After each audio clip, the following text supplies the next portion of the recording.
Welcome back, horror fans, cinephiles, and giallo enthusiasts. This is Tanner Leeser, your host for all things giallo here on The King in Giallo. Our next stop on our journey through giallo cinema is the second giallo film from Emilio Miraglia, The Red Queen Kills 7 Times, released on August 18th, 1972. Well, let's waste no time and get right into it. Here is The Red Queen Kills 7 Times. Overview. The Red Queen Kills 7 Times, also called Cry of a Prostitute, Love Kills, The Lady in Red Kills 7 Times, Blood Feast, and Feast of Flesh, is an Italian and West German co-production. The film is directed by Emilio Paolo Miraglia, who also co-wrote it along with Fabio Pittorru. Music is composed by Bruno Nicolai. The cast is comprised of Barbara Bouchet as Kitty Wildenbrück, Ugo Pagliai as Martin Hoffmann, Marina Malfatti as Franziska Wildenbrück, Marino Masé as the police inspector, Sybil Danning as Lulu Palm, and Rudolf Schundler as Tobias Wildenbrück.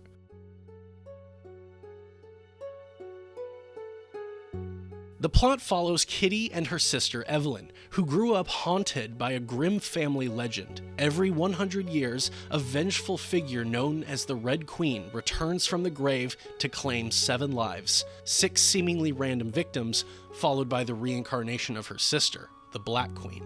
The tale becomes all too real when, years later, their grandfather Tobias dies suddenly, and a masked killer in a red cloak begins a violent spree across Kitty's social and professional circle. Evelyn, believed to have died under mysterious circumstances years earlier, is soon suspected to be alive, and possibly responsible for the murders. Kitty, plagued by guilt and secrets, finds herself increasingly isolated as suspicion closes in around her. Tensions rise when her lover, Martin Hoffmann, is implicated following the murder of his boss, and questions swirl about who truly stands to benefit from Tobias's estate. As bodies continue to fall, and the killer closes in on the supposed reincarnation of the Black Queen, Kitty must confront her past and the horrifying possibility that the Red Queen legend may be more than just myth.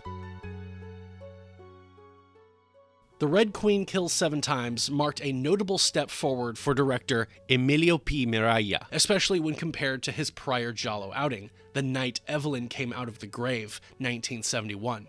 While both films draw heavily from Gothic traditions, setting their modern murder mysteries against the backdrop of decaying aristocratic estates, Red Queen is more confident in its execution and manages to sustain its momentum throughout. The blend of old-world atmosphere and contemporary thrills is still present, but this time, the storytelling is tighter and more compelling. Co-written by Miraglia and genre regular Fabio Pittorru, the screenplay cleverly layers misdirection with supernatural overtones, invoking the specter of a family curse. This connection to Italian Gothic cinema, evoking echoes of Black Sunday, 1960, quickly gives way to classic giallo territory as a mysterious figure cloaked in red, a striking visual deviation from the standard black-clad killer, begins eliminating members of the supporting cast. The murders are handled with flair, and the killer's shrieking laughter adds an extra jolt to the tension. From a technical perspective, the film is especially polished. Alberto Spagnoli's cinematography makes excellent use of the widescreen frame,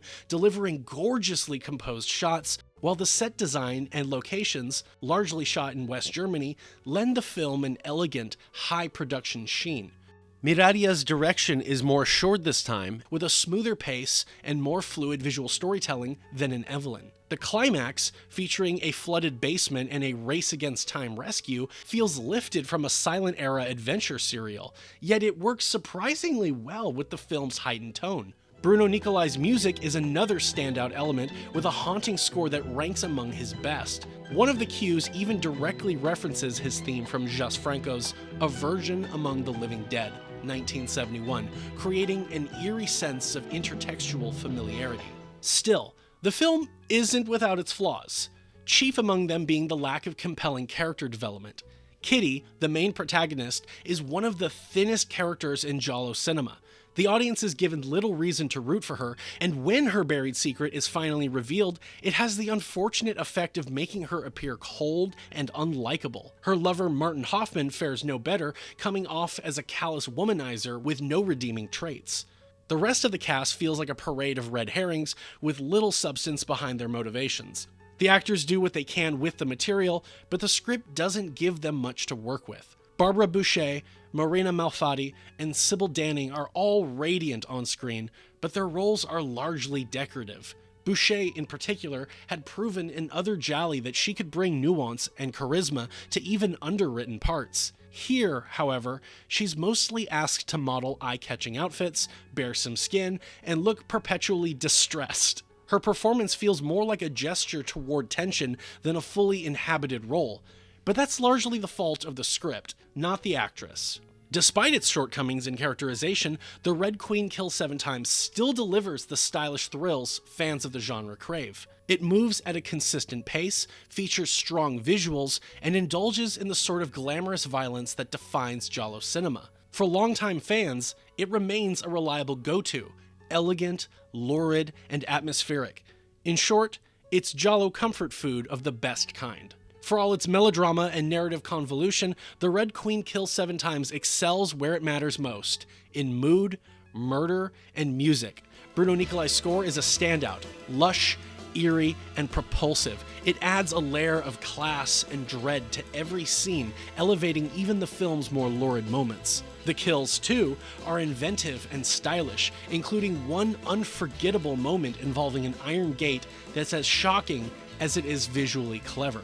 While not every scene lands with the same impact, the film delivers a satisfying array of suspense set pieces that rival some of the better-known gialli from the same period. A number of fascinating details surround the film's release and production history. Though The Red Queen was an Italian-West German co-production, it was never given a theatrical release in West Germany. Instead, it went directly to home video more than a decade later in the late 1980s. In the United States, the film premiered on October 17, 1975, under the title Blood Feast, dubbed in English and paired with the horror anthology Bloodbath, 1975, as a double feature. Interestingly, the US trailer for the film, released by Cannon, can be briefly spotted playing during a drive-in sequence in New Year's Evil, 1980, another Cannon title. One piece of trivia particularly delights genre fans. The apartment inhabited by Martin Hoffmann is the very same location used for Mr. and Mrs. Ward in The Strange Vice of Mrs. Ward, 1971, linking the film visually to another beloved giallo classic. Sybil Danning later revealed in an interview for Arrow's video Blu-ray release that she never saw the film until 2016, 44 years after its original release. She also expressed frustration that her voice was dubbed by another actress without her knowledge or consent, a decision that left her disappointed. Ultimately, The Red Queen Kills 7 Times may not hit every note perfectly, but its blend of gothic horror and giallo flair offers a uniquely stylized and entertaining experience. With its bold visuals, moody score, and bursts of gruesome creativity, it's the kind of film that sticks with you, even if you're not sure how seriously you're meant to take it. For fans of the genre, it's a blood-soaked fairy tale, well worth revisiting.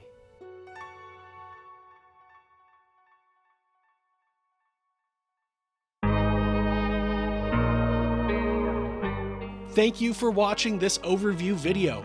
As of the time of recording this, The Red Queen can be found on Tubi and Shudder, plus on many sites. Don't forget to support these movies by buying them on physical media wherever possible.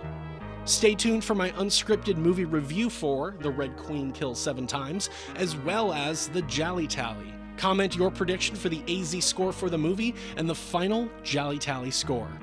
Thank you very much for your continued support. This is Tanner Leeser for The King in Giallo, and if nothing else, I'll see you next time.